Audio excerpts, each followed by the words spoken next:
Assalamualaikum warahmatullahi wabarakatuh. Apa kabar kalian hari ini? Semoga kalian dalam kondisi sehat walafiat. Nah, kembali lagi kita berjumpa di mata pelajaran pendidikan Pancasila dan kewarganegaraan. Sebelumnya, perkenalkan terlebih dahulu. Nama Ibu Siti Robiatul, biasa dipanggil Ibu Siti. Ibu akan mengajar PPKN di kelas 9A sampai dengan 9G. Kebetulan Ibu guru baru di SMP Negeri 2 Cisarua.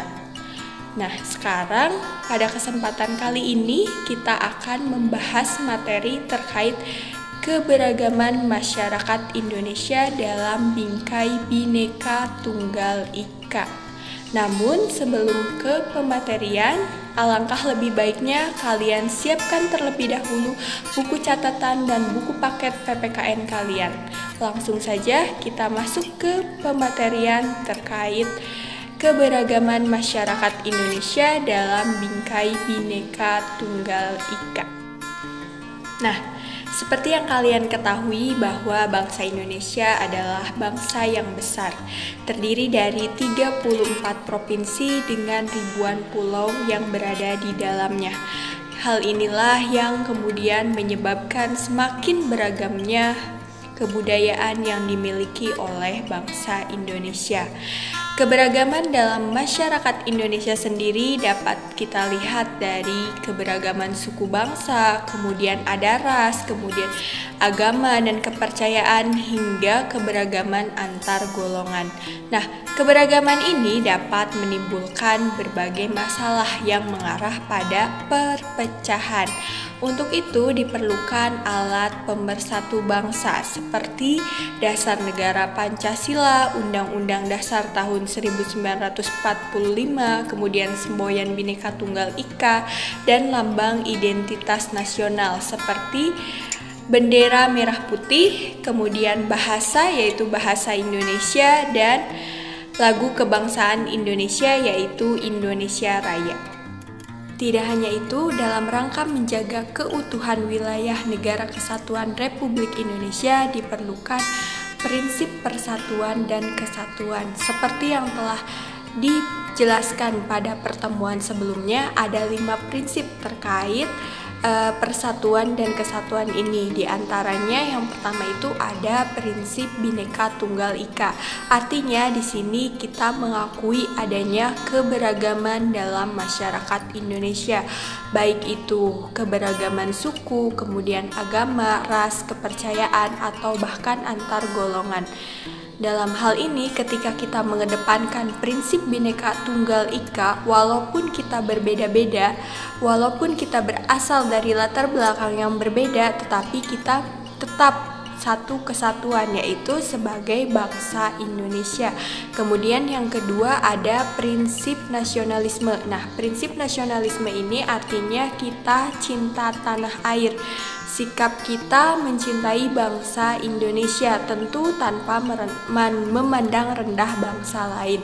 Kemudian yang ketiga ada prinsip kebebasan. Nah, kebebasan di sini adalah kebebasan yang bertanggung jawab, bukan kebebasan yang kebablasan. Artinya kita memiliki kebebasan untuk melakukan sesuatu, dengan catatan kita harus memperhatikan aturan-aturan atau hak-hak orang lain. Kemudian yang keempat ada prinsip wawasan Nusantara, artinya cara pandang bangsa Indonesia terhadap diri dan lingkungannya. Yang terakhir adalah prinsip persatuan pembangunan, yaitu guna mewujudkan cita-cita reformasi, yaitu terciptanya masyarakat yang adil dan makmur. Nah, 5 prinsip tersebut harus kita kembangkan agar keutuhan wilayah Negara Kesatuan Republik Indonesia tetap terjaga. Selanjutnya kita akan membahas terkait permasalahan keberagaman dalam masyarakat Indonesia. Suku bangsa yang tersebar di Indonesia merupakan warisan sejarah bangsa. Persebaran yang luas menjadikan suku bangsa di Indonesia memiliki ciri dan karakter sendiri yang membedakan antara satu suku bangsa dengan satu suku bangsa yang lainnya. Walaupun memiliki suku bangsa yang beraneka ragam, kita tetap satu bangsa, tanah air, dan bahasa, yaitu Indonesia. Seperti yang kita ketahui bahwa bangsa Indonesia memiliki kekayaan adat istiadat yang beraneka ragam dari berbagai daerah di seluruh Nusantara. Setiap suku bangsa memiliki adat istiadat dan ciri khasnya masing-masing. Hal ini nampak dari keanekaragaman budaya daerah seperti dari rumah adat, pakaian adat, senjata tradisional, alat musik tradisional, lagu-lagu daerah, tarian daerah, makanan khas tradisional, kerajinan khas daerah, upacara adat, dan sistem kekerabatan. Agama merupakan suatu hal yang tidak terpisahkan dari kehidupan masyarakat Indonesia. Keanekaragaman suku bangsa, letak geografis, dan latar belakang sejarah merupakan faktor penyebab terjadinya keberagaman tersebut. Pemerintah sendiri menetapkan ada 6 agama yang diakui di Indonesia, di antaranya Islam, Kristen, Katolik, Hindu, Buddha, dan Konghucu. Nah, setelah tadi kalian memahami pemaparan terkait bentuk keberagaman dalam masyarakat Indonesia, baik dilihat dari suku bangsa, agama, ras, keyakinan, maupun antar golongan, sekarang Ibu akan menjelaskan atau lebih menekankan kepada bagaimana keberagaman dalam suku bangsa, di mana di dalam keberagaman suku bangsa tersebut kita kenal dengan istilah adanya sistem kekerabatan. Nah, sistem kekerabatan sendiri dibedakan atas menjadi 3. Yang pertama itu ada sistem kekerabatan parental, di mana menarik garis keturunan dari ayah atau ibu. Biasanya kita temui di daerah Jawa Barat maupun Aceh. Kemudian yang kedua ada sistem kekerabatan patrilineal, di mana sistem kekerabatan ini adalah menarik garis keturunan dari ayah.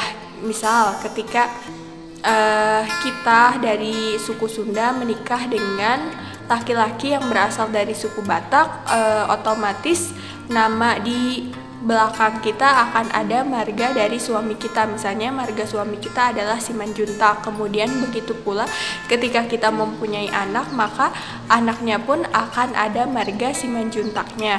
Kemudian yang kedua ada sistem kekerabatan matrilineal. Kalau sistem kekerabatan matrilineal ini lebih menekankan atau menarik garis keturunan dari ibu. Biasanya ini terdapat di daerah atau Minangkabau, Padang.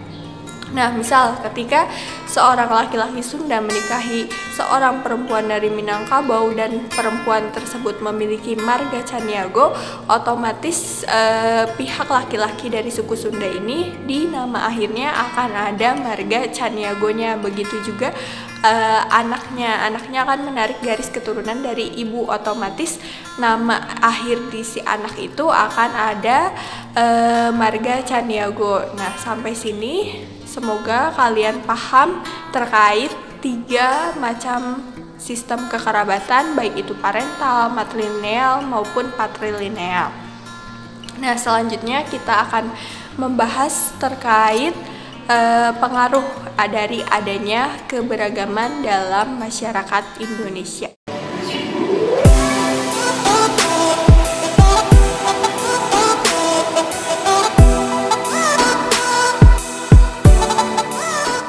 Setelah tadi kalian menyimak terkait pengaruh keberagaman dalam masyarakat Indonesia dilihat dari segi positif maupun segi negatif, terlepas dari hal itu kita sebagai warga negara Indonesia hendaknya selalu menjaga persatuan dan kesatuan negara kesatuan Republik Indonesia ini.